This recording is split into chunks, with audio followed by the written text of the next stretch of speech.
If somebody dares you to do something, don't. You never know where a dare can take you, or what can happen. Especially if you take a dare on a dark night, around midnight. As a matter of fact, I dare you to listen to the story I'm going to tell. Double dare you to listen to it at midnight. Well, maybe you can, because it starts this way. Just a bunch of boys sitting around and talking and telling ghost stories, trying to scare each other. And they just happened to talk about an old man who had just died and been buried just that day. The old man never liked the boys, and the boys never liked him. And so they talked. One of the boys said the old man was so mean that if any of them sat on his grave, the old man would probably reach up and grab him. And one of the boys, his name was Jim, said that was just a lot of nothing. Even if someone sat on the grave at midnight, nothing would happen. One of the boys dared him to do just that. And Jim said it was silly. And then and what else could he do? He said he didn't believe in ghosts or anything like that, so he took the dare. And to prove that he would do what they wanted him to do, he said he'd leave his jackknife sticking in the grave for proof. And that was that, until that night. At 11:30, a half hour away from midnight, Jim got out of bed, dressed, remembered to take his penknife, and carefully left his house. He didn't want to wake his parents because they wouldn't understand about going to a graveyard at midnight. And then, when he was outside, he remembered he had forgotten his flashlight. Oh, but it didn't matter. It was a bright, moonlit night. Just the sort of night to visit a grave, if he didn't want to be frightened. Even so, even if it was pretty light outside, Jim was afraid. After all, he didn't really know too much about ghosts. He just didn't believe in them. But maybe that wasn't enough. Maybe there were ghosts. And he began to wish he hadn't taken the dare. But a dare was a dare. And he came to the graveyard. He opened the iron gate of the graveyard. The moon shone on the gravestones all around him. And they stood white, looking like ghosts. And he looked for the old man's grave.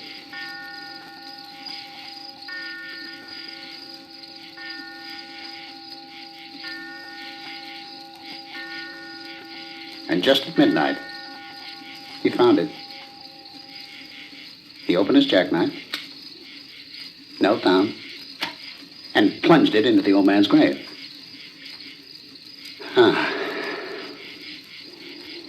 Nothing happened.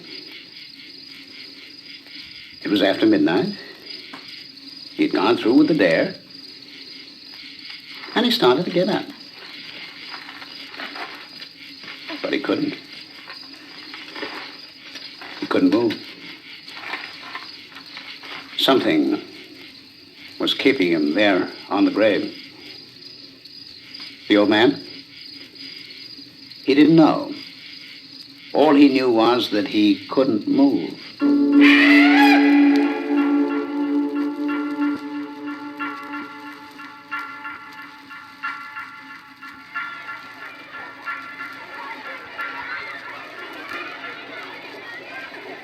The next day, Jim didn't show up at school. His friends wondered where he was. Probably out too late. They laughed about that. But after school, they walked over to the graveyard to see if Jim had left his knife where he said it would be. They found the knife. and they found Jim lying on top of the old man's grave. He had plunged the knife through his own coat and had pinned himself to the ground. He couldn't move. He had died of fright.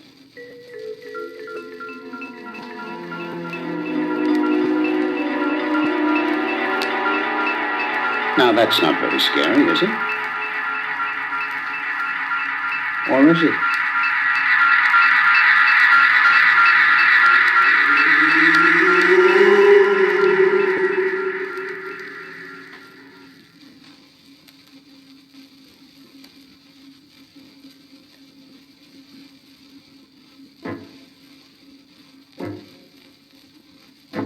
Why is it when the night comes, the whole world seems spooky, scary, horrible, and frightening? Is it because it's dark? Or is it because there's something out there, in the dark? Who knows? I don't. Do you know that sound? I don't.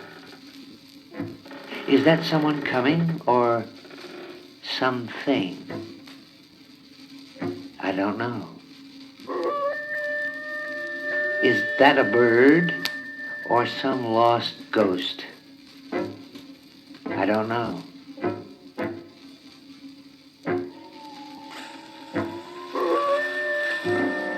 What are all those sounds, all those things, all those sounds that live in the dark?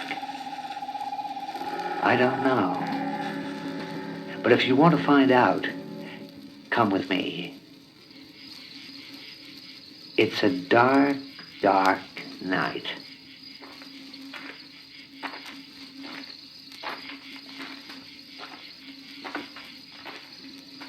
And we're walking down a dark, dark road.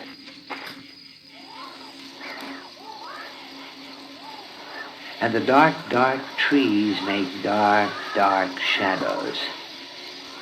And the shadows look as though they're living. Living? No, they look like, I don't know. But are they trees? Trees don't sound like that, do they?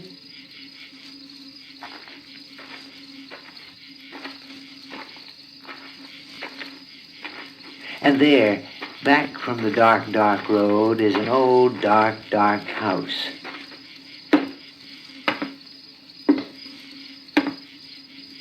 And the house has a dark, dark door.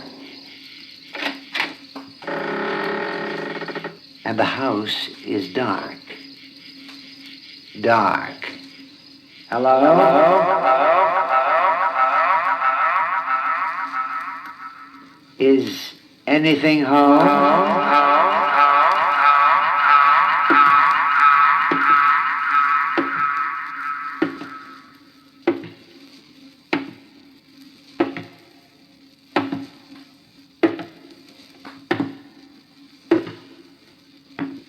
The halls are dark, dark. And all the rooms are dark, dark. And the stairs are dark, dark.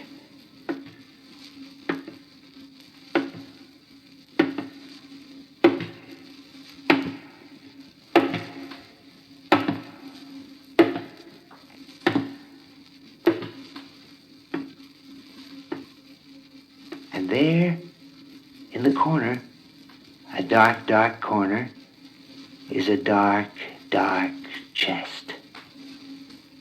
And when I open it, out jumps a dark, dark ghost.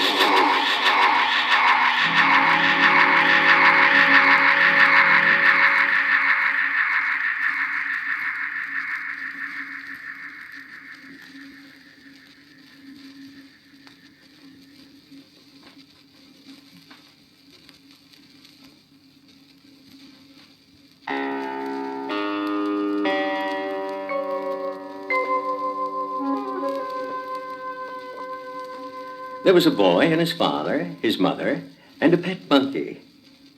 That's not much for a ghost story, is it? But wait.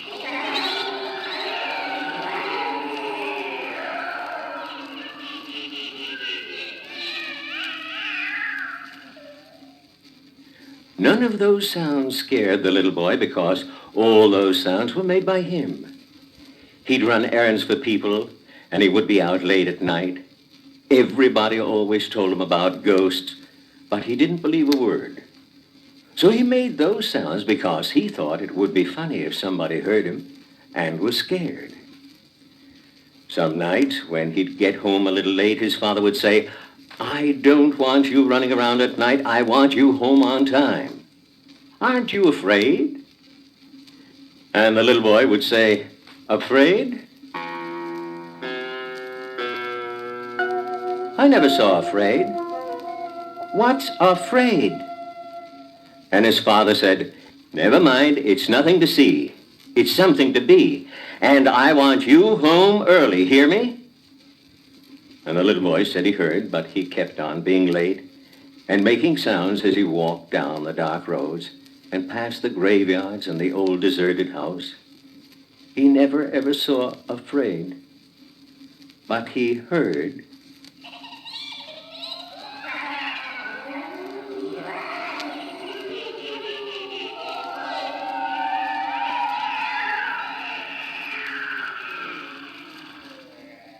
And when he got home, his father and mother would tell him again and again they didn't want him out late. The little boy said he'd try. And then he'd sit down and talk to the pet monkey and ask him why his parents were so upset. There was nothing, absolutely nothing in the dark that could hurt him. And the monkey seemed to agree. One night, the little boy's mother and father decided something had to be done. They could talk and talk, but the little boy would always be coming home late until they did something about it. The father thought and thought and came up with an idea. You might say the father had to do what he was going to do because it was getting later and later, and the little boy hadn't come home yet. He took a sheet and put it over his head and went out of the house and down the road to wait for the boy.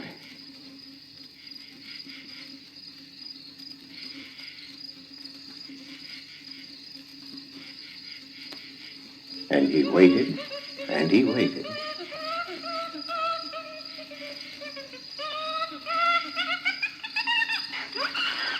And the monkey kept running from the man to the house to the man, watching him all dressed up in the sheet.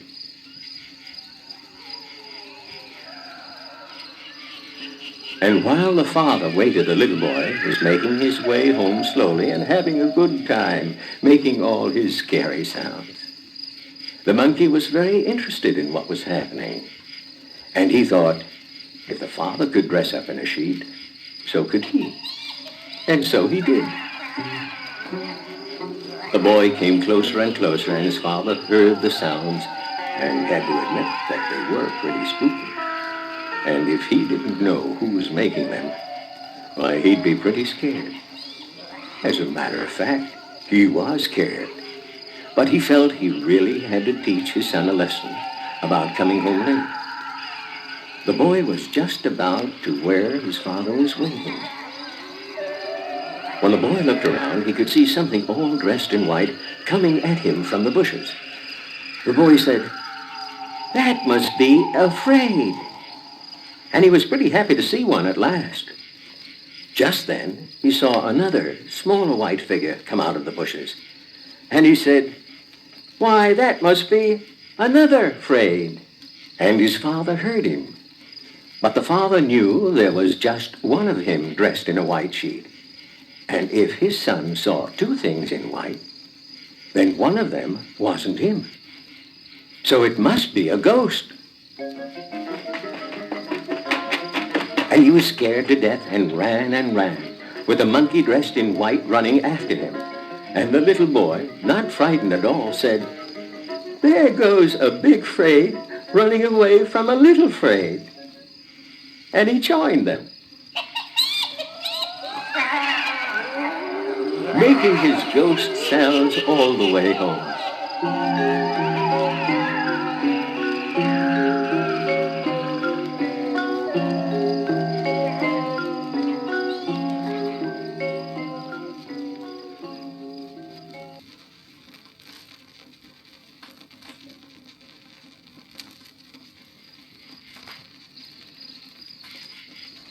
There was a very big, very old, very falling apart house.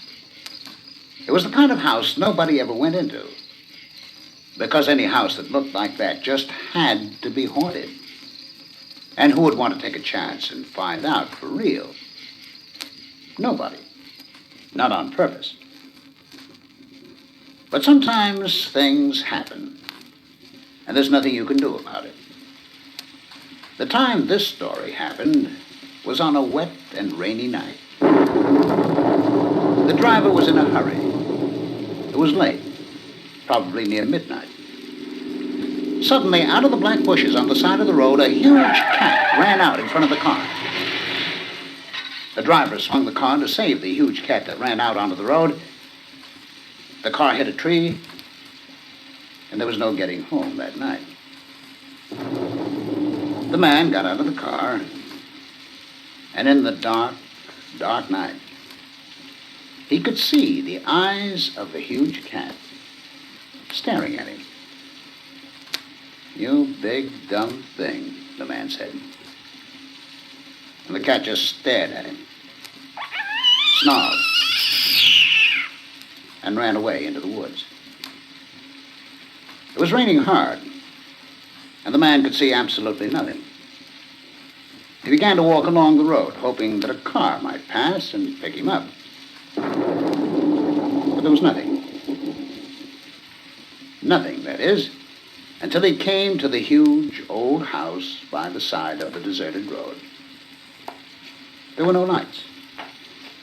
Everyone must be asleep, he thought. But on a night like this, he was certain that they'd let him in.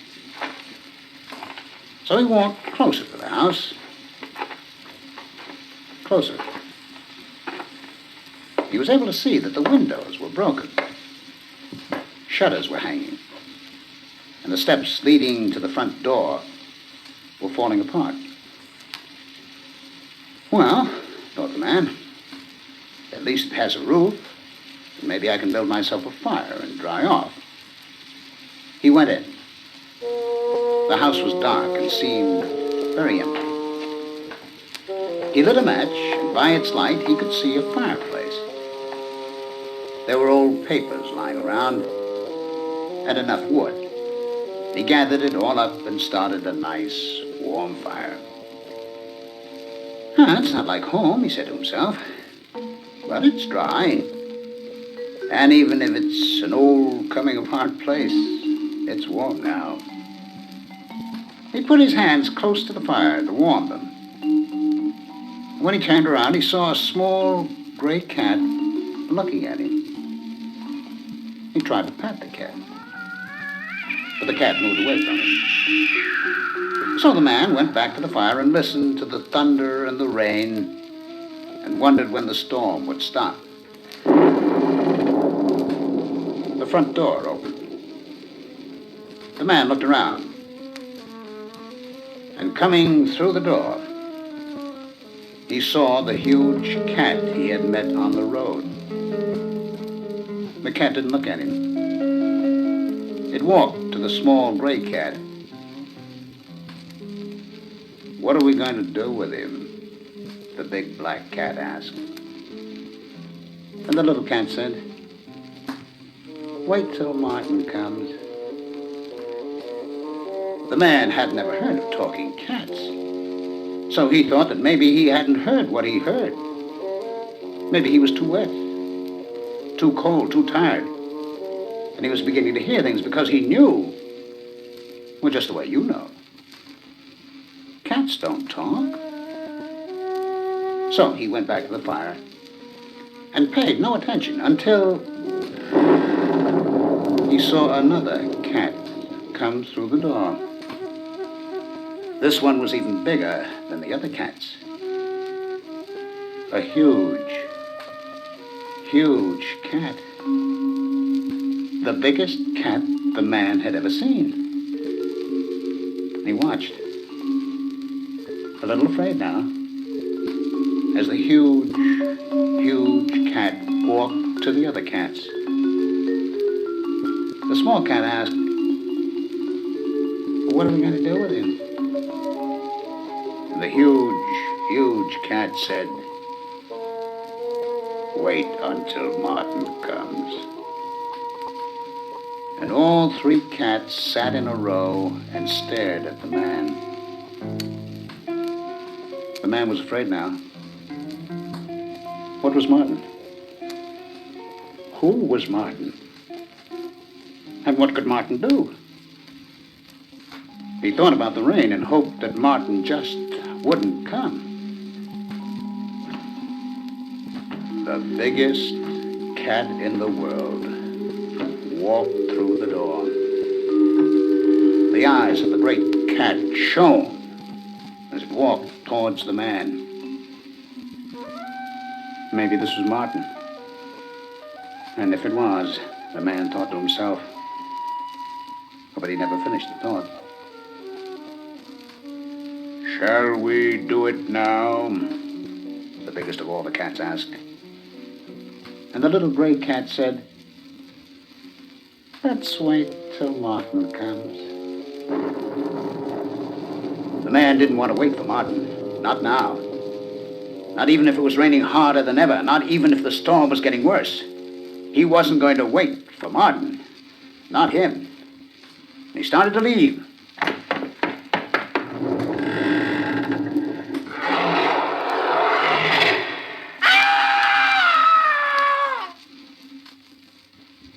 And Martin came through the door.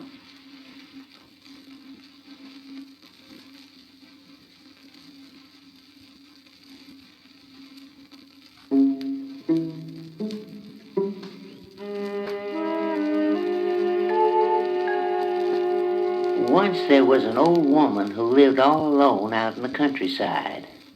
There were no neighbors nearby, and she had neither dog nor cat. The nearest village was 6 miles away, and the people in the village never paid very much attention to the old lady. As a matter of fact, the only time anyone ever saw her was during the Halloween season, when they would drive out to her place to buy pumpkins, because she grew the biggest pumpkins of anyone in the area. One morning, the old woman went out in the garden to pick string beans, and there, lying in the row next to the beans, she found a skinny toe. She took the skinny toe into the house and placed it in a small box, which she then placed at the back of a closet. The rest of the day passed without event, but that night when she went to bed, the wind began to howl and moan, and away in the distance, she seemed to hear a voice cry out, "Who's got my skinny toe? Who's got my skinny toe?" The wind grew stronger and began to howl around the house, and the old woman pulled the blankets over her head, but the voice seemed to get nearer. "Who's got my skinny toe? Who's got my skinny toe?"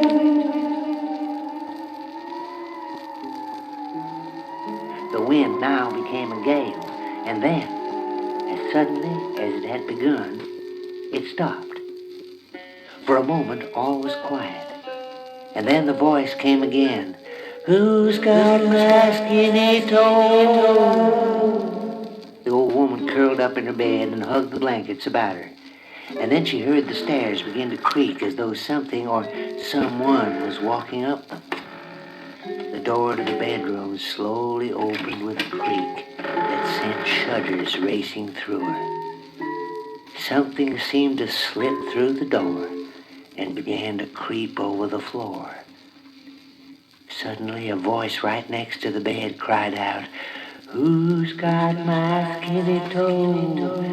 Who's got my skinny toe?" "You've got it!"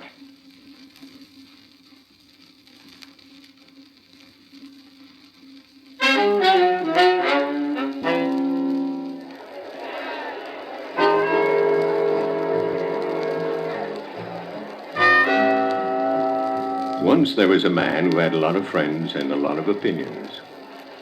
Sometimes he was right and sometimes he was wrong, but right or wrong, he was always very sure of himself. Sitting around one night with some friends, he talked about this and that, and it got to be quite late.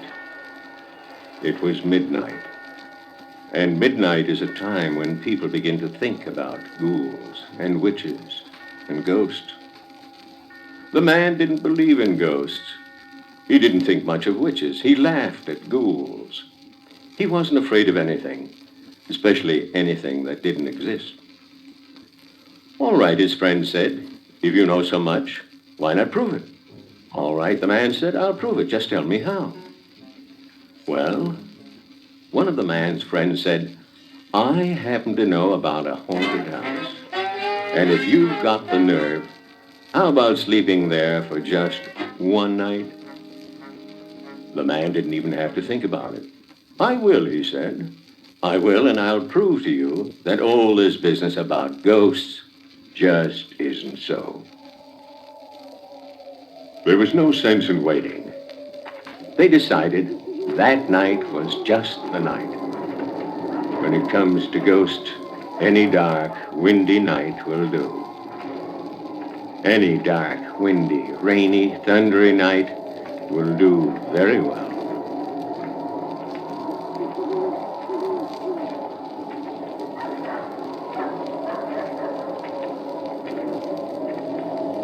They brought the man to the house, an old, dark, tumbling down house. They opened the front door.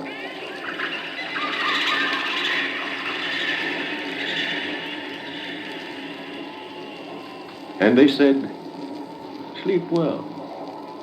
Oh, he told them, I'll sleep very well, and I'll see you in the morning. We hope so, they told him, but they left him a pistol, just in case. The man took it with a smile.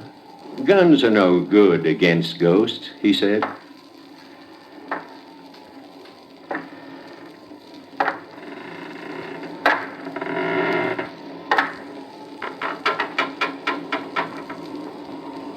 Now, the man knew enough to understand what all the sounds around him were all about. Wind and thunder, old boards creaking, shutters banging. And if this was a haunted house, well, he was in for a good night's rest. He looked around for a room. He was tired. It was very late. He found a bedroom and an old bed. He closed the shutters, pulled down the covers, put the pistol under his pillow, and, humming to himself, got ready for bed. In spite of the wind and the rain, it was a warm night. The sounds kept the man awake, and he tossed and turned, and, in spite of himself, he waited for ghosts. But there was nothing. A storm passed, and the moon came out. The moonlight came in through the shutters. Too nice a night for ghosts, he thought. But was it? At the foot of the bed, shining in the moonlight, the man saw two eyes staring at him. They didn't move. They just kept looking. The man was very still. All he could see were those eyes staring. Carefully, he reached out, and his hand found the pistol. Ghost, or whatever it was, he was going to find out. He was frightened, and the eyes kept staring. Quietly, very quietly, he raised the pistol. Carefully, very carefully, he aimed at those eyes. Holding his breath,